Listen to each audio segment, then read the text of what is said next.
Hey everybody, welcome to week 19, in which I have already consumed too much coffee and I'm exerting a lot of effort into speaking slowly.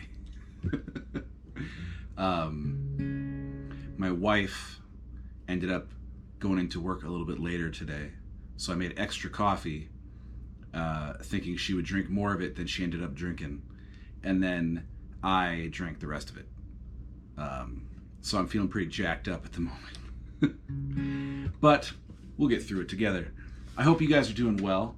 We're doing good here. We got the Christmas decorations all put up yesterday. My wife loves decorating for all the holidays, but particularly Halloween and Christmas. And I just love when she gets excited.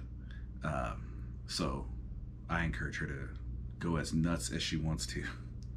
And it's nice. It feels good in here. There's a tree up and all that kind of stuff. There was a weird moment though, because we live in a very a small house, especially with an 11-year-old and a guitar collection and a record collection. It feels smaller every day. And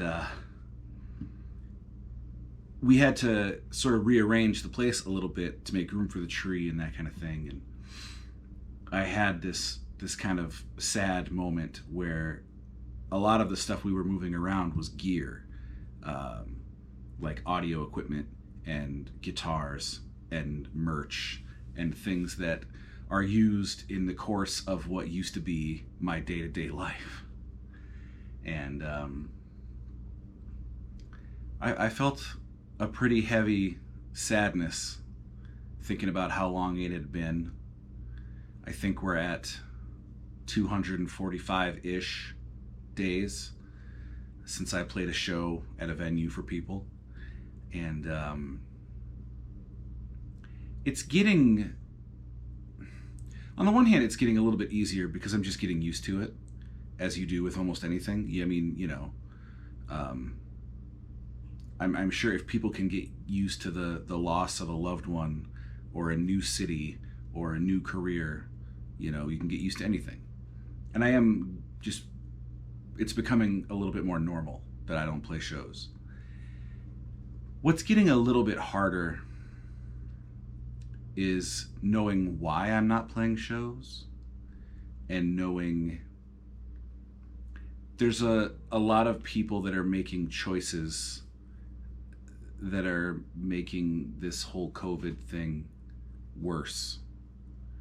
And some of them would profess fandom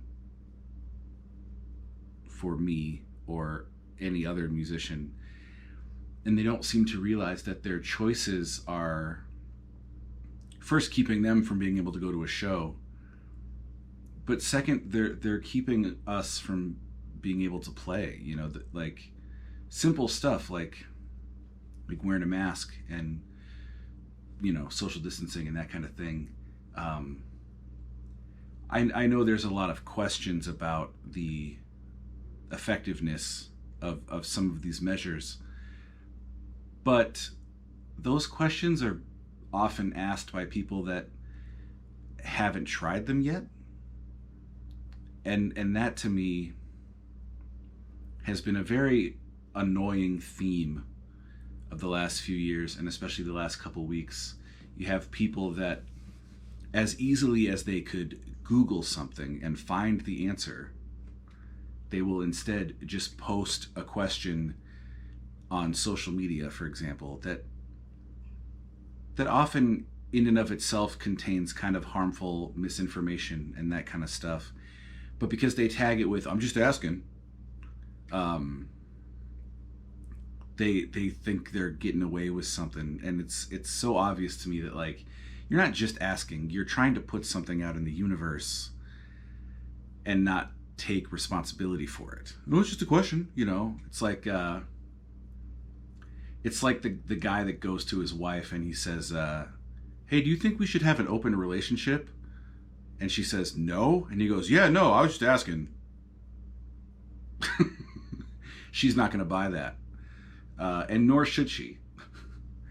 And in a world where a lot of these questions have answers, and the answers are as easy to find, like, again, write your question in the Google search bar instead of the status update space on Facebook and find the answer.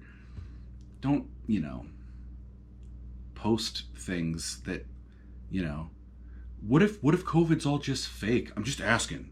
Like, it's not fake, dude. Like, there are hundreds of thousands of people who have attended funerals of loved ones over this thing that you're just asking if it's fake. I guess I feel a little prickly about it, honestly, at the moment. Not just selfishly, because my life has sort of been on hold, at least my, former regular life.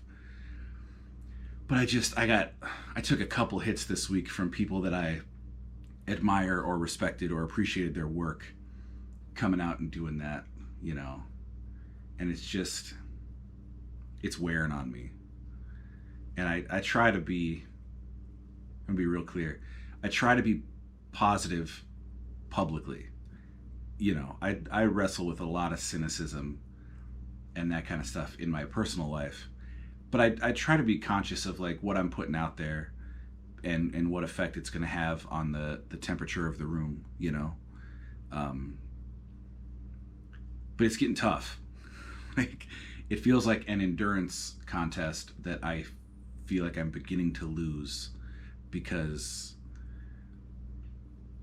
I don't know. I wonder sometimes if I'm as hopeful as I used to be, that people can change. I've always kind of prided myself on the fact that everyone's welcome at my table, and I'm still going to speak the way I want to speak about the things I want to speak about, and if you're going to sit at my table, you're going to have to hear those things.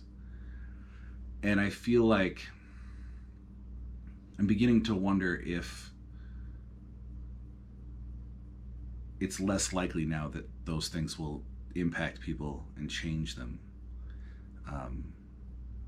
I think that's one of the beautiful things about music, is that it puts you in a place with a mixed group of people, and if they like your music, they end up sort of hearing what you think, and maybe some minds and some hearts get changed. But I wonder sometimes, it feels like, I think my dad was telling me, I read a quote somewhere and he had sort of recently paraphrased it the same way, but he basically said, you can't use logic to talk someone out of a conclusion that they arrived at without using logic. Which basically, if someone thinks something and they didn't use their smarts to arrive at that thought, smarts aren't going to get them out of it either. So that's a tough one. What a bummer this podcast is so far. I apologize. But I do think there's some value in, maybe some of y'all are feeling the same way, and it helps to hear that, like, yeah, I think that's pretty normal for the times to feel that way. And I also think, I don't want to mislead anybody into thinking that I'm not singing Kumbaya over here, and I'm not thinking everything's great, it's awesome. I'm trying to put positive stuff out into the world, but what's motivating me to do that is a realization and a recognizing that the world needs something positive right now, because it's a mess. And so I don't know. I hope, if nothing else, if you didn't get a chuckle out of the last 9 minutes, I hope you got a feeling of solidarity and some solace in knowing that you're not as isolated in your thoughts as you might feel sometimes. Moving right along.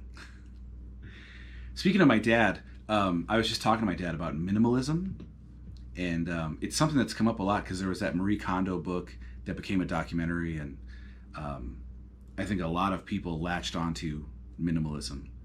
And my dad is a very authentic minimalist. I think the practice of minimalism and the tenets of minimalism really struck a chord with him, and his life has gotten better as it has become less populated with stuff. But then there's people that are almost like evangelical about their minimalism, um, encouraging people to like get rid of all your stuff, and I don't know. I think if you try on minimalism and it fits, and you feel comfortable in it, that's good. But I think other people interact with the world differently, and I think I'm one of those people. Um, One of the things is I often feel sort of out of place or uncomfortable in the world. Like I haven't found my group of people that think this the way I do or feel the way I do, and I don't relate to a lot of the stuff other people seem to find meaning in. But there are things in my house, like literal things, that bring me a lot of happiness and joy. And they're not important things. They're just like little trinkets or, a picture of something or whatever. Um, but they make me feel connected to the world in a way that I often don't. And it's nice to have that stuff around. And then the other thing, I think a lot of minimalism is based around you don't want to leave behind this big pile of stuff that's going to burden the people that you're also going to leave behind when you die. And I get that impulse, I really do. But I also feel like there's a counterpoint in that the people most likely to be left to deal with your stuff when you go are the people that likely cared about you the most. And I wonder sometimes if the going through the stuff and deciding you're going to keep this and your brother's going to keep that and your sister's going to take that and this stuff you're just going to donate to Goodwill and that kind of stuff. I wonder if that's an important part of the process for a lot of people. And I wonder if minimalism sticks, which you have to wonder. I mean, there's some people that it's been around forever and there's some people that adhere to it. But we also live in a society where these kind of things come and go. And someday there's going to be a lot of people that used to be minimalists and they used to do Atkins. And now they're surrounded by bread and stuff. But I wonder if it does stick and stay as popular as it is, I wonder if in a couple decades we'll feel this sting of like, yes, someone close to me died and it was just over. They were just gone. There was they didn't really leave behind anything except some memories. And those are important. But I have this book about John Hartford called Pilot of a Steam-Powered Aeroplane. And John Hartford was a bluegrass musician who kind of invented the newgrass genre. And I have this book about him that my wife got me. Side note, we were at the Kentucky Bluegrass Music Museum in Owensboro, Kentucky, where I'm from, and I love that museum. And they had this book in the gift shop, and I kind of fell in love with it, but it was a little pricey. It's a hardcover book. It came with a CD and all this kind of stuff. And I just thought, like, no, it's not the time. We're traveling, and, we're always on a budget and that kind of thing. So I didn't get it. And I think, 6 months later, I had a birthday, and my wife got me this for my birthday. She's stupendous. Anyways, in the foreword of this book written by John Hartford's daughter, she says, she's talking about the room in her dad's house that was his space. And she says, there are countless books on music, some dating back to the Civil War. There are shelves and shelves of recording tapes, CDs, homemade cassettes, and vintage 45s from the radio station. There are library cabinets full of 3x5 cards and a moving box brimming with hundreds of old hotel keys. The man kept everything. The room smells like old papers and the river. Pick up any item and risk being there for hours. I have to believe that this is what the inside of my dad's brain looked like. All of these things had significance to Dad, and as I sift through them, I learn a lot about him, about myself, and about my kids. And I like that idea. I like the idea of I'm gonna leave some stuff behind. And if it makes you feel that way, you can keep it and cherish it. And if it doesn't, huck it out into the world. I don't care. I'm not connected to it anymore. But a part of me feels like it's good to have that as part of the mourning process and the closure and that kind of thing. Because I feel like there will be some of that physical stuff that you let go. And maybe with it will go some of your sadness and that kind of thing. So those are my thoughts on minimalism. Finally, before I play you guys a song, every year for the last 9 years, I have done a toy drive to benefit Harbor House, which is the domestic abuse shelter here in Appleton where I live. And this would have been year 10, and it's still going to be. COVID has messed things up quite a bit, but we're still doing it. We're going to do it online, and there's going to be performances from the homes of a bunch of musicians I really like, some that you'll be familiar with, some that you won't. And then we're just going to raise money to buy toys for these kids. We're not focused so much on actual fundraising for the shelter, because I think there are a lot of organizations doing that kind of thing.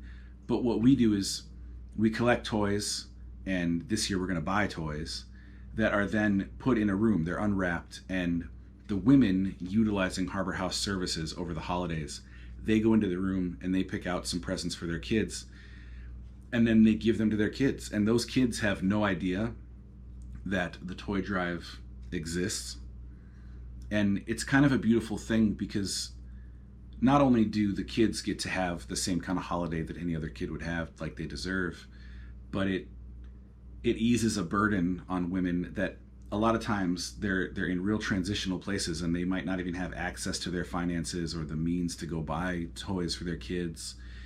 And a lot of times in that situation, those relationships can be kind of strained and very up in the air and that kind of thing. And having a regular Christmas or Hanukkah or whatever else can really contribute to a sense of normalcy and feeling like, you know, we're coming back and this relationship's coming back and everything's going to be okay. So I'll drop a link to that. It's going to be 4 days at 7 p.m. November 22nd, 23rd, 24th, and 25th. And they'll just be like half-hour long YouTube videos that I've edited together of different people playing their songs. And we'll try to do a good thing this holiday season. So thank you in advance for supporting that. And I'll give you the link down in the description here. In the meantime, let me play you a song. This song is called Bells. And it's just a simple song about being simple or trying to live simply. And I don't mean even in your day-to-day doings. I just mean in your focus. I find that my head feels better and my life runs smoother when I'm just focused on a single-digit list of things that matter. And it's almost always just my wife, my son, and music, and my, you know, my family and my friends, you know, and trying to. I think this song is an acknowledgement that the world almost exists to distract us from those things, and we need to put the effort in to refocus on them. So I'll play it for you now. It's called Bells.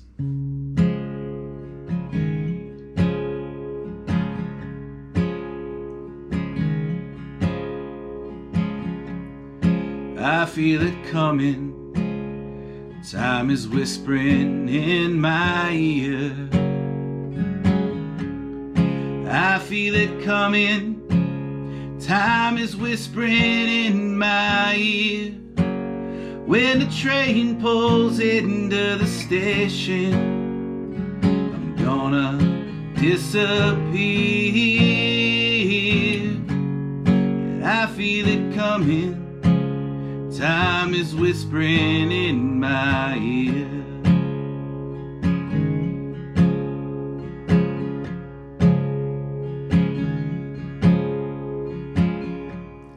Time ain't on our side, love, let's not waste it here. Time ain't on our side, love, let's not waste it here. 'Cause I could love you like this anywhere, so there's no unknown to fear. Time ain't on our side, love, let's not waste it here.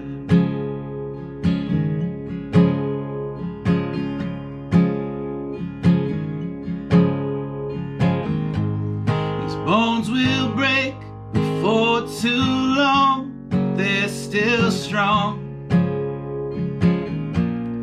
They've got miles on them yet.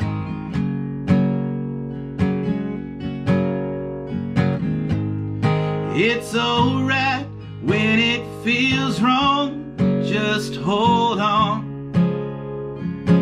'Cause there ain't a thing that I regret.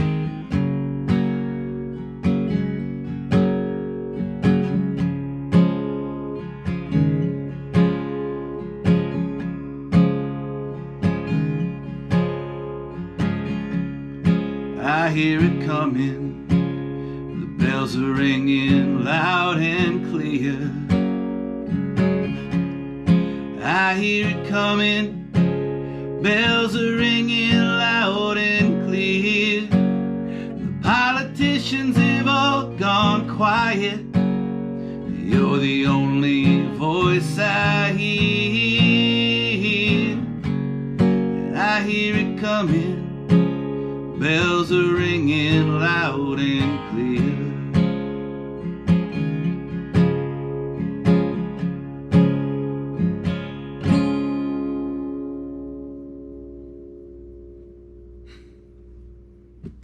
All right. Thanks a bunch. Thanks for spending 20 minutes with me. And,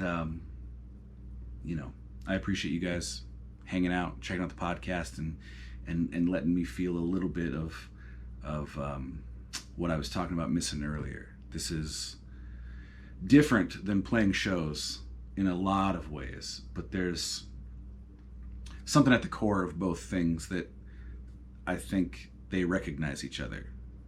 They might not even be similar, but they give each other the what's up nod. The podcast and the show go, I get it. Recommendations. Since we talked about John Hartford, let's talk about John Hartford. Boom. This record is called Nobody Knows What You Do by John Hartford. The man is flat out, he's just a legend. He's written a handful of legendary songs that almost became traditional songs at this point. He has one called Gentle on My Mind that, like, if you go to any kind of rootsy festival, you will hear this song, as you should. The reason I picked this record in particular is it has one of my favorite John Hartford songs and one of my favorite songs ever. It's called In Tall Buildings. And I just want you guys to listen to it. I'm not even going to try to explain it, but in broad strokes, it's about how the world tries to get us to surrender something about ourselves as we get older. And I think in just pointing it out, it's an encouragement to hold on to that thing and not give it up. It's a bizarre song for me because I cover it sometimes, and I regularly say when I do cover it, it's the saddest song I know, but I think its existence encourages us. He doesn't put anything in the song about what you could do instead, or there's no instruction in the song. It just tells you a, I think, very sad story, but tells it in a way that is cautionary. And there's just this implied tone of, it doesn't have to be like this. And the song In Tall Buildings by John Hartford is a huge part of how I try to live my life and how we're raising our son. So that's a lot to say about a song.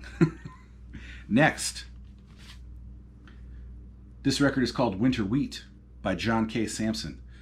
John K. Samson came to be known by a lot of people as the singer for a band from Winnipeg called the Weaker Thans. And they're phenomenal.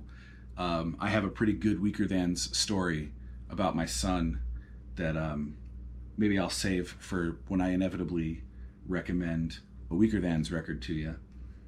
But the Weaker Thans have since broken up, and John is thankfully making solo records now.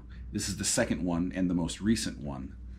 And I respect this man's work to a degree that is almost unparalleled. When it comes to people that can take a pen and a piece of paper and just do something phenomenal, he's the top of that list for me. And I had the good fortune of getting to play with him last year, and it was, tremendous. He was great. He was really gentle and kind, and his music means a lot to my wife and son as well, and he was so warm with both of them, and he left us with a gift, and it was just phenomenal, and that's not always the case, and I'm going to be thankful to him forever because of that. It was such a phenomenal night, actually, that the stamp at the door, you play a show and they stamp your hand so you can get in and out, was a pineapple. And to forever remember how good that show felt, the next day I got the pineapple tattooed on my arm here, right in the place where I can see it, especially when I play guitar, and just try to remind myself that I think feeling good is great in a moment, but it's also great as a longer lasting reminder that you can feel good, and sometimes it's nice to have a visual. and I like just the funny story behind. I like someone will say, "Why do you have a pineapple tattooed on you?" And I'll say, "Because I opened for John K. Sampson once," and they'll go, "Huh?" And sometimes I just leave it at that and let them go, "Huh?" So listen to the title track off of Winter Wheat, which is called Winter Wheat, and then dive right in. John K. Sampson will not disappoint you, nor will John Hartford. So that's it for the podcast this week. I assume we'll see you next week, even though the toy drive is going on, because that's all pre-recorded and pretty much done right now. So I don't really know any reason why I wouldn't do the podcast next week, but I have been, in my mind, flirting with the idea of maybe taking a short break, just to keep it fresh and exciting for myself, and then thereby hopefully for everybody else. But who knows? I also like the routine of doing it, and it feels good to do it. And yeah, that's it. I hope you guys are good. I hope you guys got your decorations up for whatever you're going to be celebrating in the coming weeks and months. And I hope that brings you some joy, makes you feel all warm inside. That's it. I'm terrible at wrapping up, so I'm just going to go and drink more coffee. I didn't drink any coffee on the podcast. Let's drink some coffee quick.